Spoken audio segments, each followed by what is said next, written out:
Hey everybody, this is Stelly FT with Closeout, and in today's video I want to talk about the objection we are already doing this in-house. How to manage it, how to think of it, how to address that objection with your prospect. So I got an email this morning asking me, Stelly, I've gotten this a few times now and I don't have a good way around this, where people tell me, prospects tell me, we're already doing this in-house. How do you address this? There's 4 things I want you to think about. It's very simple. Number 1, ask yourself, do companies and prospects that already have an in-house function, either they've built a tool in-house or they have a team of people doing something in-house already, do they truly qualify to be your customers, right? Think about this. Do companies that already have a solution in place right now, do they qualify to switch to you? Now, the first thing I would ask myself is, do we have a lot of customers that are switching organically? And do we have any proof that we've been able to convince somebody that wasn't thinking of switching from an in-house solution to giving us money to do this for them, that they should do it and they followed through with it, right? So do we see any kind of organic signaling within our healthy and successful customers that had this in-house switch to us to see more success? What do they have in common? Is there something in-house in the in-house solution that is breaking? Is there a certain size, scale? There's usually some signals that make a customer that isn't ready because they have an in-house function be ready now all of a sudden. So that could be something really important for you to know on how to qualify and how to prospect and who to reach out to. But also, you want to see that there's any evidence that suggests that that's the case. You might have a solution that is best for first-time users, people that haven't built something internally.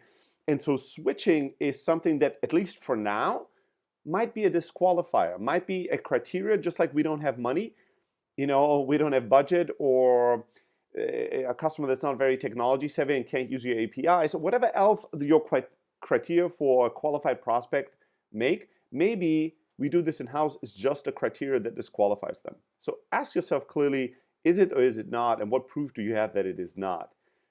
If it doesn't disqualify them, if you have proof that people that have an in-house solution are switching to you, and that you're even able to convince and sell people that aren't looking to switch, then you can put them in 3 buckets, right? The first bucket is the follow-up bucket, right? The way you can translate we're already doing this in-house is you can hear this as we're not ready to switch yet, right? And so all you do at that point is you don't really fight them on the in-house objection. You respect it. You acknowledge it.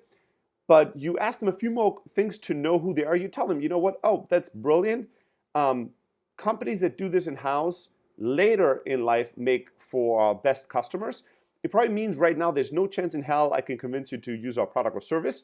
But it might mean that down the line, once your company grows, or once you see one of these 3 things happening that we've seen with many other customers, right? When you hit a certain scale or complexity or whatever else it is, then you might start looking for an outside solution that's more sophisticated, or an outside substitute solution to what your team is doing internally. And I want you to know enough about us to get in touch.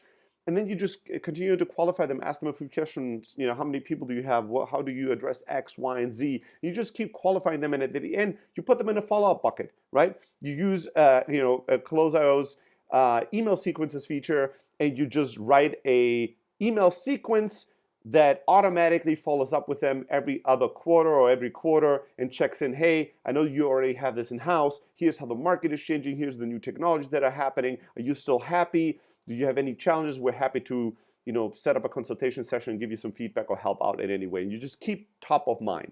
The next bucket is you're talking to the wrong person, so let's get connected to the right person bucket, right? So instead of competing with the in-house solution, whatever that is, that could be software, that could be a team of people that offer services internally and do certain things internally for the customer, instead of thinking of this as a paradigm of a either you do this in-house or you use us, you think of it as an addition, a substitute, something that will put fuel to the fire, that will enhance your in-house solution. So you shift the paradigm and you tell them, you know what?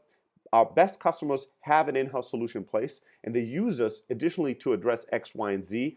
Who is the person internally that is running the in-house solution? Who is the person I should have a quick 2-minute conversation to see if we can help their team, if we can help your in-house solution work even better? get an even bigger return, as we've seen with some other customers in your area or in your market and space, right? So what you do is you try to kind of shift away from the mentality that it's either in-house or external to it's in-house is a first great step. And the next step is to substitute the internal solution with your software, and you see yourself as a service provider to the in-house team or product, right? And then you try to figure out who is the person to continue the conversation, and you talk to that person again, not as a threat. Hey, here we are, and we want to change everything you've done. We want to kill your job and get you fired because we built a software that can do everything that you do manually yourself, right? That's not going to work well. But you champion them as heroes, and you offer your solution, your product, as a kind of superpower pill that if they take, they're going to look even better, they're going to drive even more ROI, they're going to be even more successful, they're going to have to work less hard, right? You become a hero, or you become somebody that empowers the internal hero and the internal solution, and you're trying to reach that person. Or if you already talk to that person, you try to change the paradigm of how they think from we don't do this and we already do this internally, we don't need anybody externally, to an external partner might make me better at my job or make our internal solution better. And then the last option is that you go full frontal and you confront, right? And again, this is only a good idea if you're very, very certain that you're right. If you have a lot of proof with existing customers that you're absolutely right about this approach, but you just tell them, hey, this is very surprising. We're talking to thousands of companies in your space. Most of the most successful companies in your space that compete with you, they've switched to using an external product. They don't do this in-house anymore because, frankly, this topic or this area, this type of software has become so complex that it's hard to have a huge in-house team. That's not your area of expertise. So I'm surprised that a company that's as successful as you is still, holding on to an internal solution.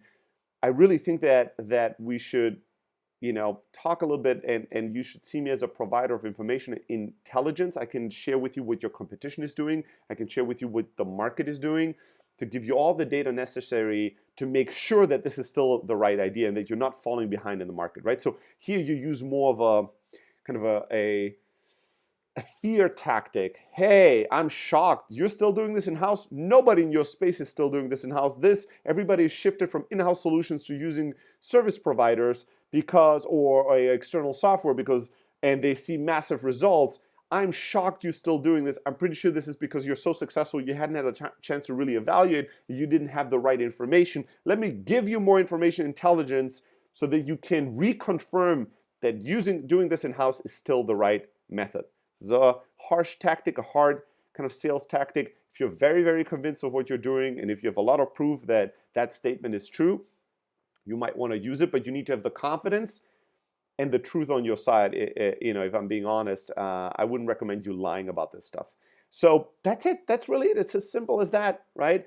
If somebody tells you we already have an in-house solution, ask yourself, do they still qualify right now to be a customer? If they do, right? Should we try to close the deal right now, find the right person internally, and offer ourselves as an addition versus a alternative, right? We're going to be an additional service or an additional to your in-house solution versus the switch.